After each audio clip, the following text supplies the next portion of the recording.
Hello students, मेरा नाम अखिल काबरा है।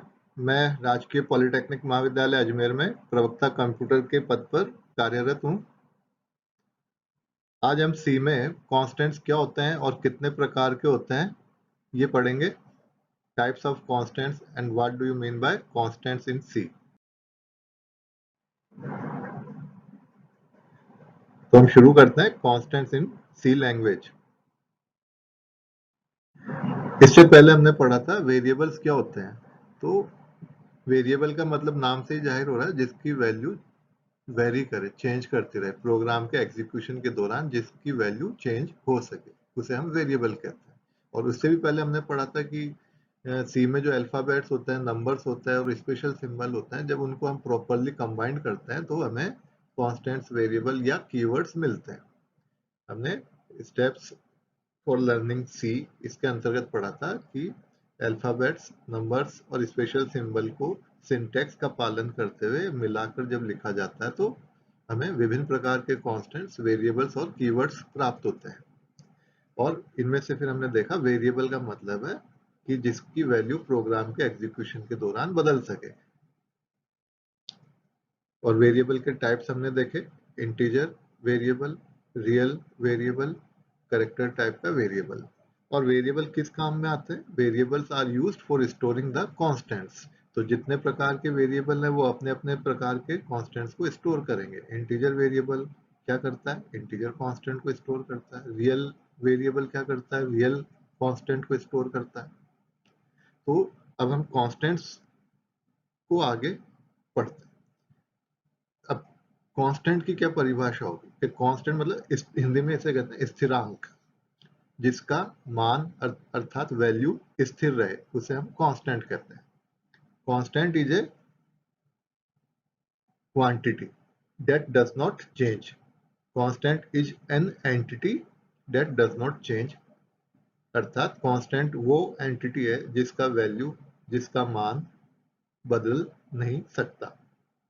जबकि अभी भी हमने देखा where is a variable is an entity that may change.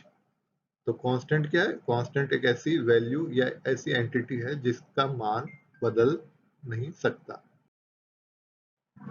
एक उदाहरण लेते हैं। मान लीजिए here 3 is stored in a memory location and a name x is given to it, then we are assigning a new value 5 to the same memory location x। हमने x एक memory location है, वहां पर क्या store किया? 3। और थोड़ी देर बाद हमने उसी लोकेशन पर यानी x नाम की जो मेमोरी लोकेशन है वहां स्टोर करा 5।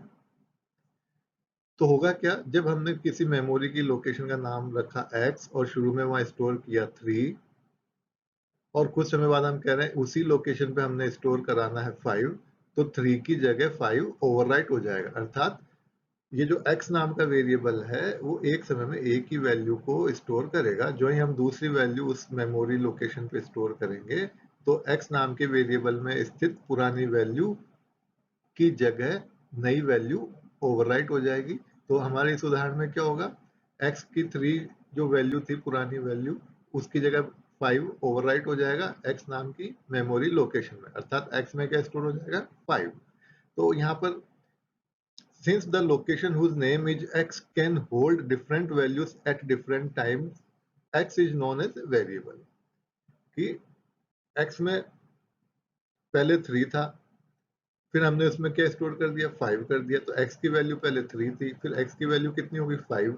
तो x क्या है यहाँ पर? वेरिएबल। लेकिन इसके विपरीत 3 और 5 ये क्या है? कांस्टेंट। क्योंकि 3 की वैल्यू हमेशा 3 रहेगी, 5 की वैल्यू ऑलवेज 5 ही रहेगी। तो 3 और 5 क्या है? Constant. So as against this 3 और 5 do not change, hence they are known as constants। तो हम अभी भी यही पढ़ रहे थे कि a constant is a quantity that does not change during the execution of a program। constant वो क्वांटिटी है जो प्रोग्राम के एग्जीक्यूशन के दौरान अपनी वैल्यू चेंज नहीं करता। अब हम देखते हैं टाइप्स ऑफ कांस्टेंट कितने प्रकार के होते हैं। जैसे हमने पहले देखा था वेरिएबल का जो टाइप्स है उसमें से जो शुरुआती टाइप्स हमने देखे थे इंटीजर वेरिएबल, रियल वेरिएबल और कैरेक्टर वेरिएबल। इसी तरह अब हम देखते हैं कांस्टेंट के टाइप्स। तो शुरुआती तौर पे कांस्टेंट को हम दो भागों में बांटते हैं, प्राइमरी कांस्टेंट और secondary constants. C constants can be divided into two major categories. कौन कौन सी दो मुख्य कैटेगरीज में बांटा है? प्राइमरी कांस्टेंट और secondary constants. These constants are further categorized as shown in figure. अगले चित्र में दिखाया कि इनका और आगे किस तरह विभक्त किया गया।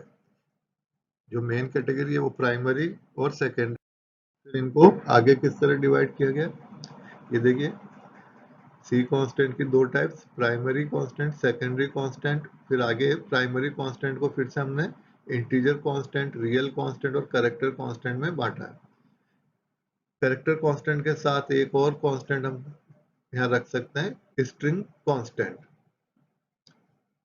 इधर सेकेंडरी कांस्टेंट में एरे, पॉइंटर, स्ट्रक्चर, यूनियन, इनम्स आदि।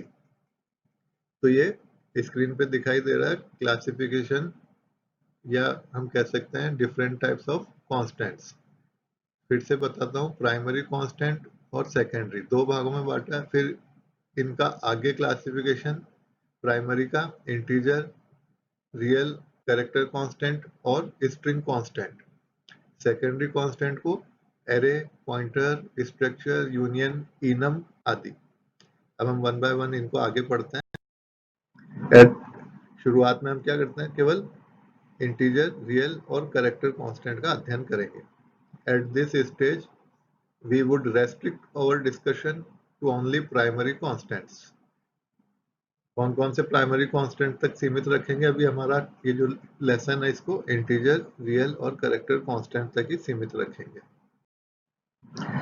ये हम पहले भी देख चुके हैं कि जिस टाइप का कांस्टेंट है उसी टाइप का वेरिएबल उसे स्टोर करने के लिए होना चाहिए। तो इंटीजर वेरिएबल क्या करेगा? इंटीजर कांस्टेंट को स्टोर करेगा। रियल वेरिएबल रियल कांस्टेंट को, कैरेक्टर वेरिएबल कैरेक्टर कांस्टेंट को अपने अंदर स्टोर करेगा। तो फिर से हम यहाँ शुरू कर रहे हैं कि आरंभ में हमने प्राइमरी कांस्टेंट को निम्नलिखित प्रकार से क्लासिफाई किया है। बेसिकली इनमें से जो इंटीजर और रियल कांस्टेंट है वो न्यूमेरिक कांस्टेंट होता है। अभी भी हमने देखा स्क्रीन पे कि प्राइमरी कांस्टेंट इंटीजर, रियल और कैरेक्टर कांस्टेंट या स्ट्रिंग कांस्टेंट होता है।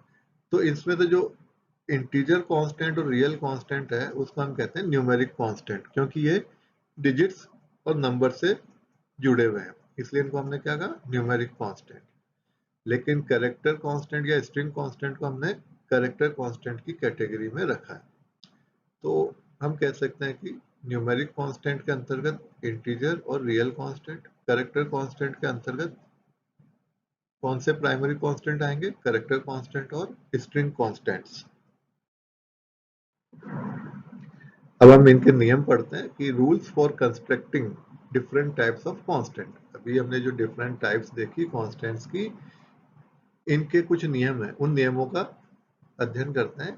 For constructing these different types of constants certain rules have been laid down. These rules are as follows. चाहे इंटीजर कांस्टेंट हो, चाहे रियल, चाहे कैरेक्टर, चाहे स्ट्रिंग कांस्टेंट, इनके लिए कुछ नियम बनाए गए हैं। उन नियमों को देखते हैं। तो सबसे पहले हम देखते हैं इंटीजर कांस्टेंट्स के लिए नियम, rules for constructing integer constants. तो सबसे मुख्य बात, इंटीजर कांस्टेंट क्या होता है? वो कांस्टेंट जिसके अंदर डेसिमल पॉइंट नहीं होता है, ये अपने को ध्यान रखना है। It must not have a decimal point. तो इंटीजर कांस्टेंट को बनाने के नियम में सबसे मुख्य क्या है? It must not have a decimal point, यानी ऐसा कांस्टेंट जिसमें डेसिमल पॉइंट नहीं होगा। तो an integer number contains neither a decimal point nor an exponent.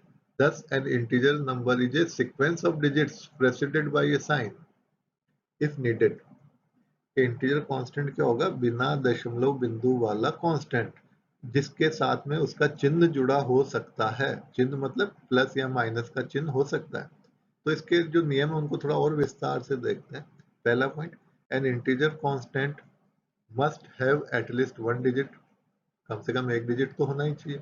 It must not have a decimal point, decimal point नहीं होगा। It could be either positive or negative, यानी जो नंबर, जो constant है उसका चिन्ह पॉजिटिव भी हो सकता है, नेगेटिव भी हो सकता है, और डिफॉल्ट साइन इज पॉजिटिव। कोई साइन नहीं दिया तो इसका मतलब वो क्या है, positive. No comma and blanks are allowed within an integer constant. Integer constant के मध्य में कोई भी comma, blank space, special character allow नहीं है। या इनकी रेंज कितनी होगी, यानी छोटे से छोटा और बड़े से बड़ा इंटीजर कांस्टेंट कितना होगा, -32768 से लेकर +32767 तक होगा। अब इसको उदाहरण से समझते हैं, जो पॉइंट हमने यहाँ लिखे हैं। मान लीजिए कोई कांस्टेंट हमने लिया 5, तो कम से कम एक डिजिट है, डेसिमल पॉइंट भी नहीं है, कोई चिन्ह नहीं दिया, तो क्या माना जाएगा, पॉजिटिव। तो 5 कैसा है, पॉजिटिव। इसमें कोई कॉमा, ब्लैंक स्पेस भी नहीं है, और इस रेंज के भीतर ये मौजूद है, यानी इस रेंज से बाहर नहीं है। तो 5 कैसा है, इंटीजर कांस्टेंट। अब ये जो रेंज लिखी है, वास्तव में ये इससे बड़ी भी रेंज हो सकती है। Truly speaking, the range of N integer constant depends upon the compiler. ये जो हमने रेंज लिखी थी, ये रेंज कंपाइलर के ऊपर डिपेंड करेगी। 16 बिट कंपाइलर के लिए रेंज होगी 32768 से लेकर 32767। For a 32 bit compiler the range would be even greater, इससे भी बड़ी हो सकती है रेंज।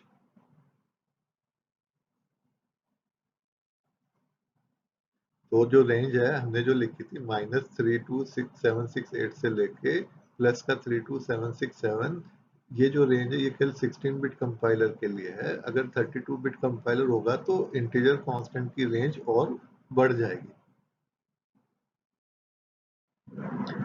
इंटीजर कांस्टेंट के जो नियम हमने देखे कि डेसिमल पॉइंट नहीं होगा, तो उसके कुछ उदाहरण हैं। These are the valid integer constants, जैसे मैंने लिखा 10 या +10 या -10, तो ये इंटीजर कांस्टेंट है और सही है, क्योंकि ये नियमों का पालन कर रहे हैं। हमने लिखा 11, तो ये भी सही है। हमने लिखा माइनस का 7606, तो ये भी इंटीजर कांस्टेंट है, क्योंकि इंटीजर कांस्टेंट में कोई भी चिन्ह हो सकता है, प्लस या माइनस का, और यदि कोई चिन्ह नहीं दिया तो भी वो पॉजिटिव मान लिया जाएगा। तो these are the valid integer constants. अब नीचे कुछ उदाहरण दिए हैं किसके, इनवैलिड इंटीजर कांस्टेंट के। ये जो उदाहरण है ये इनवैलिड है, गलत है, इंटीजर कांस्टेंट गलत है। और क्यों गलत है उसका कारण यहाँ लिखा है।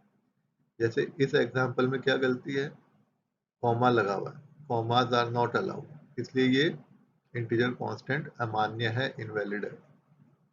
इस वाले उदाहरण में 36.07 में क्या गलती है, ये इंटीजर कांस्टेंट नहीं है। क्यों नहीं है, क्योंकि यहाँ डेसिमल पॉइंट मौजूद है, जबकि इंटीजर कांस्टेंट में डेसिमल पॉइंट नहीं आता, इसलिए ये गलत है। इस एग्जाम्पल में क्या गलती है, 1275 हमने लिखा लेकिन बीच में स्पेस दे दिया। हालांकि इसमें डेसिमल पॉइंट नहीं है, लेकिन गलती क्या है कि blank space are not allowed, ये जो खाली जगह है ये अलाउड नहीं है, क्योंकि हमने नियम पढ़े थे इंटीजर कांस्टेंट में क्या होगा, डेसिमल पॉइंट नहीं होगा, ब्लैंक स्पेस, कॉमा भी नहीं होगा, कोई स्पेशल कैरेक्टर भी नहीं होगा। तो ये कुछ उदाहरण थे इनवैलिड इंटीजर्स के, जिनके कारण भी यहाँ लिखे हैं।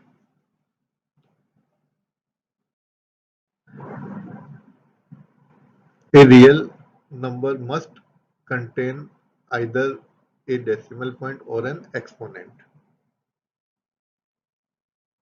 तो ये जो नियम है स्क्रीन पे दिखाई दे रहे हैं कि रियल कांस्टेंट होगा क्या, ऐसा कांस्टेंट जिसमें डेसिमल पॉइंट होगा, उसे हम क्या कहेंगे, रियल कांस्टेंट। उसका मुख्य नियम क्या है, it must have a decimal point. अभी हम जो नियम पढ़ रहे हैं वो किसके लिए, fractional form of real constant. और अगले लेक्चर में हम जो नियम पढ़ेंगे वो होगा exponential form of real constant के। तो अभी हम केवल देख रहे हैं fractional form of real constant. पहला नियम क्या है, ए real constant must have at least one digit, it must have a decimal point. अगला नियम है it must have a decimal point. और उसके बाद it could be either positive or negative, और यदि कोई चिन्ह नहीं लगा हो रियल कांस्टेंट के साथ में तो वो क्या माना जाएगा, positive, default sign is positive. जैसा कि इंटीजर कांस्टेंट में था, इसमें भी no commas and blanks are allowed within a real constant. Real constant के अंदर कोई स्पेशल सिंबल, कॉमा आदि अलाउड नहीं है। तो मैं फिर से रिपीट करता हूँ, real constant must have at least 1 digit, कम से कम 1 डिजिट होगा, दशमलव बिंदु भी होगा, पॉजिटिव या नेगेटिव का चिन्ह हो सकता है, कोई चिन्ह नहीं लगा तो वो पॉजिटिव माना जाएगा। No comma, no blank space are allowed. ये कुछ उदाहरण है। These are valid real numbers. 0.0 ये सही है, रियल कांस्टेंट है क्योंकि डेसिमल पॉइंट मौजूद है, फ्रैक्शनल नंबर है। 10.25 ये भी सही है क्योंकि पॉइंट मौजूद है। प्लस 10.25 ये भी सही है, पॉजिटिव साइन हो सकता है। माइनस 10.25 ये भी सही है, रियल कांस्टेंट है, नेगेटिव साइन लगा हो सकता है। देखिए कोई चिन्ह नहीं है तो भी वैलिड है, प्लस का लगा तो भी वैलिड है, माइनस का लगा तो भी वैलिड है। हाँ, सब में डेसिमल पॉइंट होना आवश्यक है। अब यहाँ कोई चिन्ह नहीं लगा तो ये पॉजिटिव होगा। अब ये उदाहरण है, these are invalid real numbers. क्या इनवैलिड है इनमें? देखिए ये रियल नंबर गलत है। क्यों गलत है? क्योंकि यहाँ कॉमा लगा हुआ है, हालांकि यहाँ डेसिमल पॉइंट है लेकिन फिर भी ये गलत है। क्यों गलत है? कॉमा लगा हुआ, कॉमा नॉट अलाउड। ये क्यों गलत है? 10 is not a valid real constant. क्यों? क्योंकि इसमें डेसिमल पॉइंट ही मौजूद नहीं है। तो आइदर द डेसिमल पॉइंट और N exponent must be present, इसके बिना तो ये होगा ही नहीं। डेसिमल पॉइंट नहीं होगा तो ये रियल नंबर नहीं होगा। इसलिए ये क्यों गलत है इस एग्जांपल में? क्योंकि ये विदाउट डेसिमल पॉइंट है, तो इसका मतलब ये रियल कांस्टेंट नहीं है। Thank you students.